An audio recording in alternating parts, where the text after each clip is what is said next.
Hello everyone, my name is Chelsea. Welcome to Little Mountain Ranch and to my canning pantry. Today we are going to go through everything on these shelves and I'm going to put together a list of everything that I need to can for the 2025 canning season. My goal with my canning pantry has always been to have 12 months worth of everything that's on these shelves. So by the time I can stock up the following year, I want to just be running out of whatever it was I canned the year before. And this is the very first year, or last year, I guess, when I canned last year, is the very first time that I have actually been successful with that for a lot of the products I have on my shelves. It is June 20th today. So this is a lot of food to have on the shelves. And one of my other motivations, besides having a full 12 months worth of canned goods on my shelves, is to make sure that I have a little bit of a buffer in case we don't have a good year of something. So last year we had a really great year for pickling cucumbers, bumper crop, best I've ever had. This year it looks like it's going to probably be the exact opposite of that.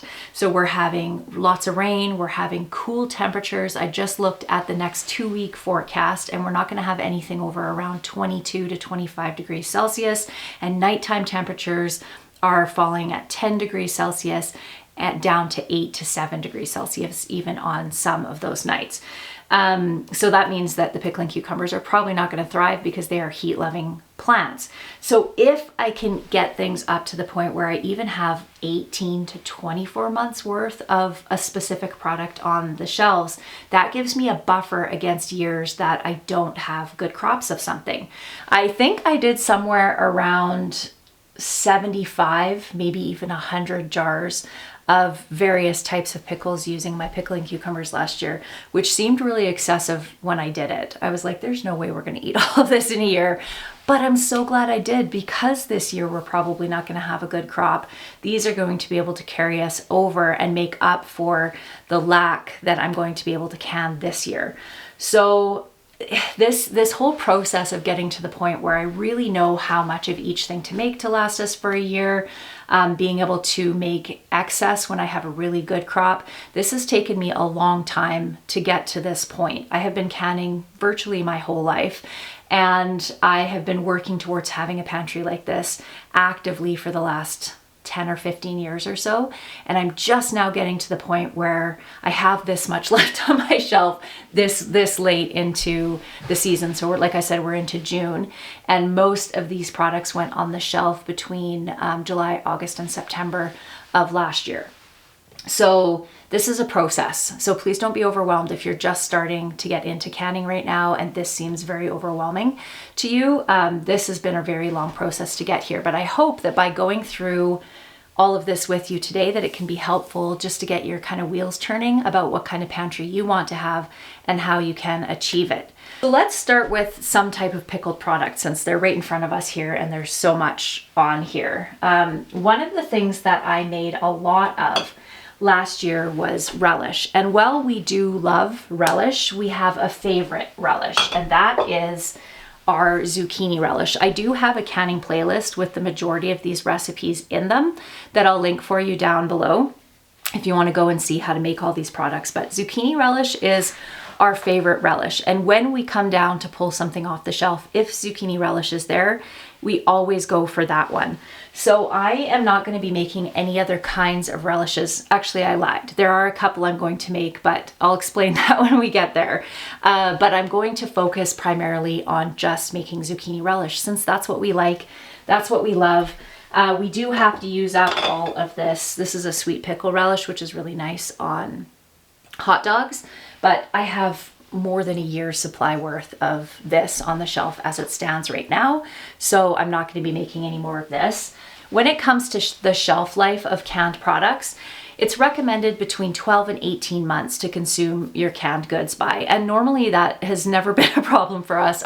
Everything on the shelves pretty much gets used up within 12 months, so I haven't really had to keep track of that. But now that I'm working towards having more of an 18 to 24 month pantry, I'm going to have to pay attention and making sure that we're consuming everything within that period of time. I'm comfortable with around 24 months for most products, especially those that have high quantities of vinegar, like pickles. I'm totally comfortable with that. Also with things like jams that have a large amount of sugar. I'm also comfortable with that. One of the things that I always do, and we're going to be doing this today as we go through each and every jar, is checking the seal on my jar and looking at the product and making sure that it still looks good. So for instance, I would look at something like this. The product looks good. This is pickled jalapeno peppers and the color is good. There's no mold or anything on it. The seal is still good. I can give that a tug. It's not moving. So I know that this one is still good. Let's see if I can find an example of something that is not good. Can't see anything here that is looking like that though. So I unfortunately cannot actually show you, although I'm sure showing you spoiled food is not something that you're concerned about me not being able to show you. But it's pretty obvious when something is spoiled on the shelves. It'll have mold on it.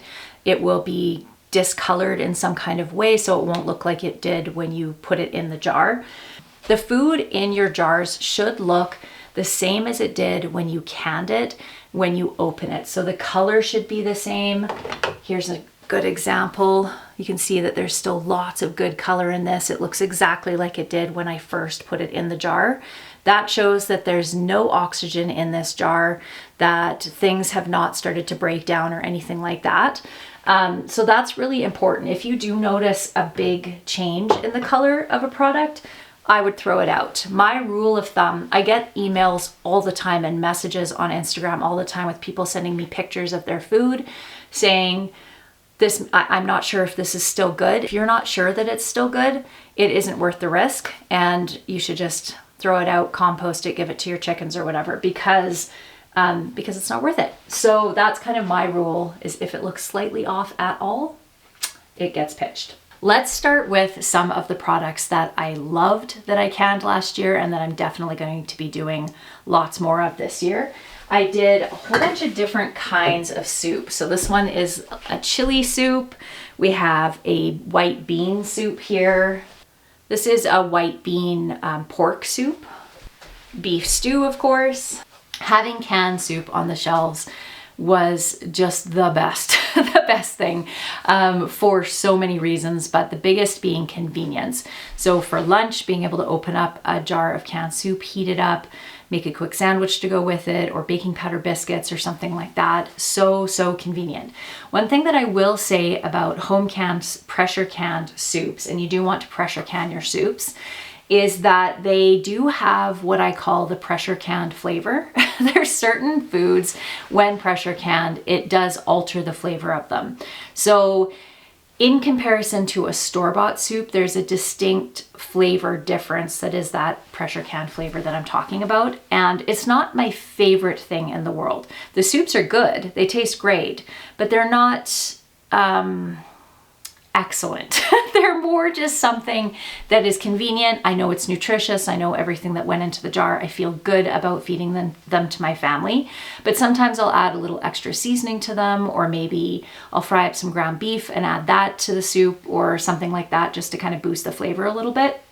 But they're still good, so convenient. So my plan is to do, I don't know how many, probably 50. In fact, I'm going to grab my notebook and start taking notes as we're going through everything, just to help remind myself of what it is that I'm wanting to do this canning season. I'm just going to jot things down now, really informally, but I will put together a list that I'll print off and then I'll put on my fridge so that when I'm upstairs and I'm into canning, I can remind myself of what I needed to can, because I will inevitably forget, I'm sure. I have 21 jars of soup on the shelves right now. And in all likelihood, those are going to get eaten up throughout the summer. We're really busy in the summer and the soups are super convenient. So I want to do 100 jars to last us for the next 12 months. I kind of, my years actually go from around October to October when it comes to canning. So I want to do another 100 jars by October this year.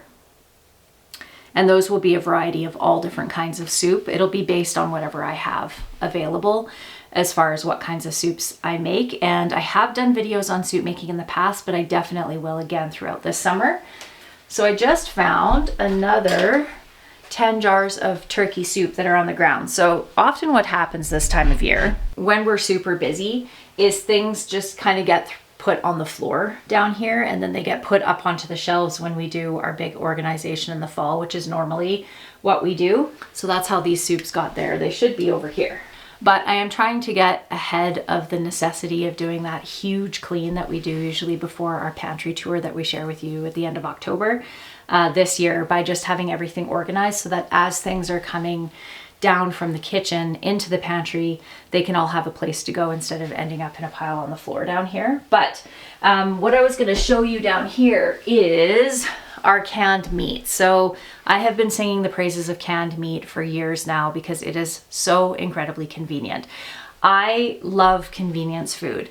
Believe it or not, even though I share a lot of cooking on my channel, and my channel kind of revolves around food really, cooking is not my favorite thing in the world to do. I would much rather be outside doing farm work or garden work or things like that. I would actually rather be cleaning as well. I love cleaning than cooking in the kitchen, but I love good, nutritious, homegrown food for my family. So convenience is one of those things that I really strive for in my kitchen, and canned meats have been such a game changer for me because you can make so much. So this is canned pork, and I also have some onions in the bottom of there. If I have extra onions around, I usually will throw them in.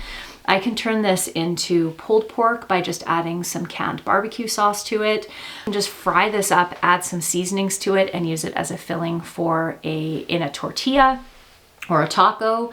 I can add it into soup. I can mix it up, add some beans and some corn, and put it as a topping on rice. There's so many things to do with this, but because it's already cooked, number one, I don't have to remember to take meat out of the freezer, which I'm notoriously forgetting to do, and I can just open it up and heat it. The thing that I just love about this is the convenience of it, but the fact that it's already cooked. So I can just add it into whatever. I can just even just heat it up and eat it plain with salt and pepper if I really wanted to. But I can just heat it and add seasonings or whatever I want and have dinner really, really quickly. So love the canned meats. I do all kinds of canned meats: chicken, beef, pork, turkey, all of that. And I actually have quite a lot of canned meat on the shelf still, or in this case on the floor. So let's see how much I have here. I have 50 quarts.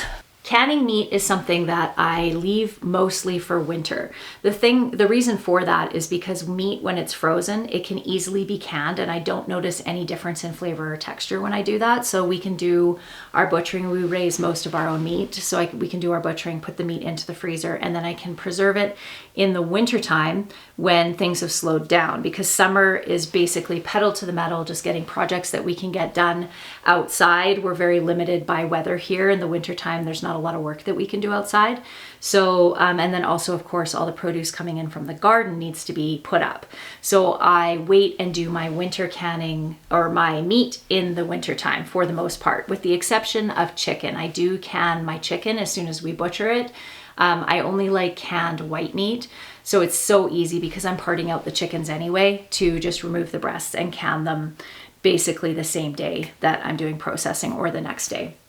So I do need around 150 more jars of meat. I have about 50 jars on the floor here now, and I'm going to need 150 more, but that will wait until winter time. There are two products that I never can enough of. I never seem to be able to, and those are peaches. This is my peach shelf. It is empty. We actually canned enough peaches. We just ran out about 2 weeks ago, which is unheard of. We usually have consumed all of our peaches by February at the latest, but I did can a lot of peaches last year. So that's one of those things that I just know I'm never going to be able to can enough of to make it for a full entire year. Canning peaches is actually fairly labor intensive because you have to peel them. So my plan is just to fill this shelf right back up again. So this shelf was full. I'm not sure how many. I can probably figure it out. One sec. This fits about, there's 6 deep, and they're around 10 rows can fit on here. So around 60 jars of peaches. If I could bring it up to 100, that would even be better. But my goal is 60 jars of peaches.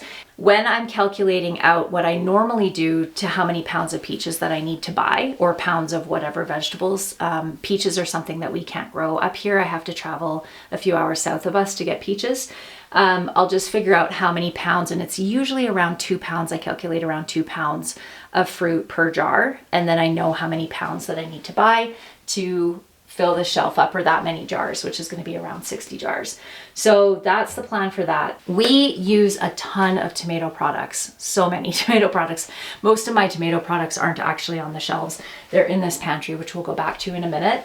But I do have 15 jars of tomato salsa left, but I also have about 10 jars of delicious peach salsa. I don't know why we did not eat as much salsa. Normally we never have salsa left over this time of year. I know I canned more than usual last year, but yeah, we have extras, which is good because going into summer, chips and salsa is something that we eat a lot of. I also have green tomato salsa as well. So we have a lot of salsas, which means that I'm not going to need to can too much this year. So I'm going to can another 30 jars of salsa for this coming up year. But when it comes to canned tomatoes, I have no canned tomatoes left. So tomato products, yes, we'll get into that in a second, but plain canned tomatoes or diced tomatoes is something that I use so much. And we ran out for the first time. We ran out of those back in March, I want to say. And I don't know why, because I felt like I canned way more tomatoes last year than I ever have before, but we used a lot of them. I am canning as many tomato products or tomatoes themselves as I always have, but I've been turning a lot of those into products like enchilada sauce and spaghetti sauce and chili sauce and things like that than just the plain tomatoes. But I do, apparently, it turns out I still use the canned tomatoes, just the plain ones, more than I use these products, because as you can see, I have quite a few left on the shelves. This one, this chili base that I made so much of it last year and we absolutely love it. Look at how dusty this is. This is one of the reasons why I have to come in and do what I'm going to do today, and that's get everything all cleaned. But the chili sauce has been fantastic because we just add ground beef to it and a couple of cans of kidney beans, and then we have really quick chili. So I do love having that product.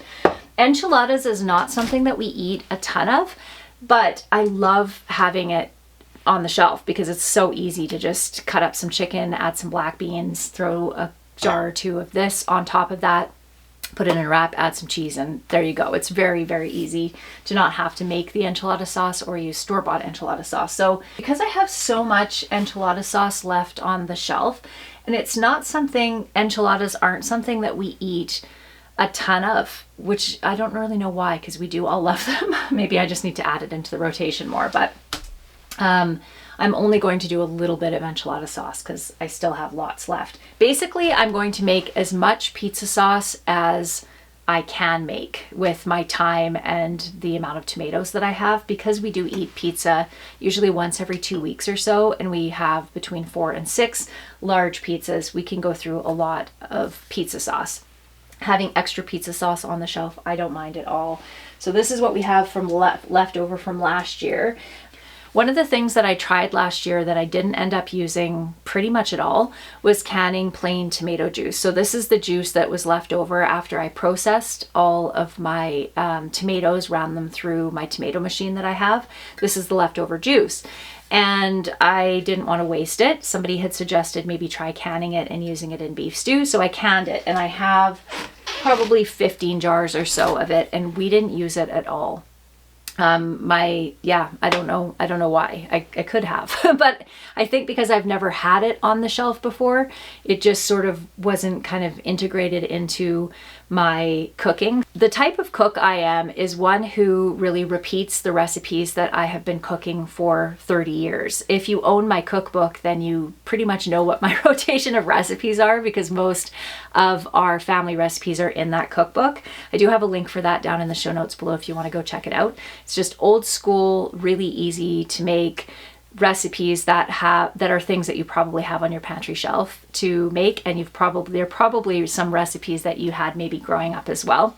So when I add something new into my pantry, like this canned tomato juice, for instance, if it doesn't fit into those standard recipes that I always make, it's probably just going to keep sitting on the shelf. So beef stew is something that I make a lot of, and that's what I thought I would use this for, as a base to cook the meat in, but I just never did. So the same ones that were on the shelf in September are all those same jars are sitting on the shelf because I didn't use any of them. So if anybody has any ideas of what I could use this tomato juice for, I would love to know, because it is going to sit on the shelf. My rule is if things haven't been used up within 24 months, then they get thrown out or composted or whatever. So that's that. What else did we have? One of the products that I will never can again is canned ground beef. So I just sang the praises of canned meat. Love cubed meat. Do not love ground beef canned. I have tried it all different ways. I've tried doing it raw. I've tried frying it. I've tried adding seasonings to it. This is spaghetti sauce with ground beef. I've tried doing that. And I just do not like either the flavor or the texture of ground beef. So this is the very last jar. We've been eating it, even though we haven't loved it. Just add some seasonings and some grated cheese or Parmesan cheese on top, and it makes it edible, but I really don't like the flavor of it. So this is something that I won't be canning again. And I just wanted to address quickly the headspace issue that you can see in this jar. So normally what you want for headspace, that's the space between your food, your product, and the top of your jar, is around 3/4 of an inch or so. That's kind of the sweet spot. Anything more than that, and you can end up with your lids failing, the seal failing on them. I'm sorry, my voice is a little bit gravelly. It's very smoky outside right now. And ever since 2017, when we had really crazy forest fires here and super poor air quality, when it gets smoky like it is right now, my voice gets instantly impacted by it. So yeah, we're getting a lot of smoke. I'm not sure, we don't have fires around us right now. I've had lots of messages from people being concerned because there's so many fires in Canada right now. Not around us, thank goodness, but a lot of smoke blowing in. Anyways, back to this. So the whole purpose of that headspace is to help keep the seal good. So all you want to do when you have larger headspaces like this one, so what happened here is when I put the ground beef in, everything kind of shrunk a little bit and I lost the headspace. So I started with the right kind of headspace. That can happen, and sometimes you can also end up with siphoning where some of your liquid siphons out in the canner. That can also impact headspace. But what I do is anything with large headspace like this, I try to consume that right away or as soon as possible. All of my spaghetti sauces had headspace like issues like this, which is why this one's still on the shelf, but I try to consume those ones first. And then also just pay attention to the seal. And as long as the seal's still good, your product inside, and again, no color change, smell change, or anything like that, the product will still be good. Sometimes when I am making jam, I won't end up with the exact right amount. And if I have enough open jars of jam in my fridge already, normally what I would do with a jar like this is I would just put it in the fridge. But if I already have enough and it's just going to end up going bad in the fridge, then I will can it. And you can see lots of headspace here, but I'll put this at the very front of my shelf and then we'll pull that one off. This will probably get consumed within the next couple of months. So it's perfectly fine. So this is something that I feel really comfortable doing. Again, just keeping an eye on color, smell, mold, and making sure the lid is sealed. If all of those things are fine, then I'm really comfortable eating it. So now let's get into jams. I have been having a lot of fun over the last couple of years making all different kinds of jams, getting a little fancier with my jams. We eat peanut butter and jam sandwiches around here. We like having jam on our waffles and our pancakes, which we usually have once a week. So I make a lot of different jam. So there are a few jams though that I've made that I will never make again. Anything with flowers, no, except for the exception would be dandelion jelly is really nice. It doesn't taste like flowers at all. And peony jelly is pretty nice too. It doesn't have any kind of green flavor or really too flowery. So this one is rose petal jelly and it looks absolutely beautiful. But it tastes like eating a flower, which I personally don't want. So I have a couple of jars. I think I only have 3 jars of this rose jelly that I need to deal with. I don't know what. Probably the chickens, honestly, because nobody likes it. And so basically anything that was made with flowers that's on these shelves, we will not be making again. But there are some that we absolutely loved. Carrot cake jam is one that I'll be making some more of. This is the last jar from last year. And really good. If you have a sweet tooth, this is the kind of jam that you would probably love. If you don't have a sweet tooth, this one you wouldn't, because it is very sweet, but it is tasty. All of the strawberry jams that I made this year are my favorite jams I maybe have ever made. This one's a strawberry vanilla jam. I did a strawberry rhubarb, of course. What else did I do here? I did a mango strawberry. These are fantastic. And the reason for that is because I used a lot of sugar in these. So I have always, since I first started having kids, I've tried to keep their diet fairly low in sugar. This was particularly true when my kids were really young. So all my jams were really runny because I didn't use a lot of sugar in them. And in order to have a nice thick jam or have your pectin set up well, you need a fair amount of sugar. So this year I decided to throw caution to the wind and just go crazy with the amount of sugar in my jam. This is the best jam.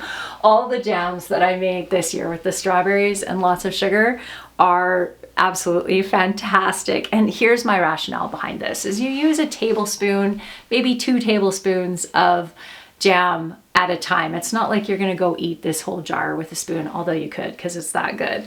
So the amount of sugar that you're actually eating at once isn't that much anyway. And it's worth it for the flavor. I'm converted now to high sugar jams. There are a few things that I make in small quantities just because we don't eat a ton of them. Chutneys would be one. This one is a rhubarb chutney that I made this year. It's so delicious. But it just goes on, you could have it with cheese and crackers, but my favorite is red pepper jelly for cheese and crackers. So I'm gonna make a ton of that this year.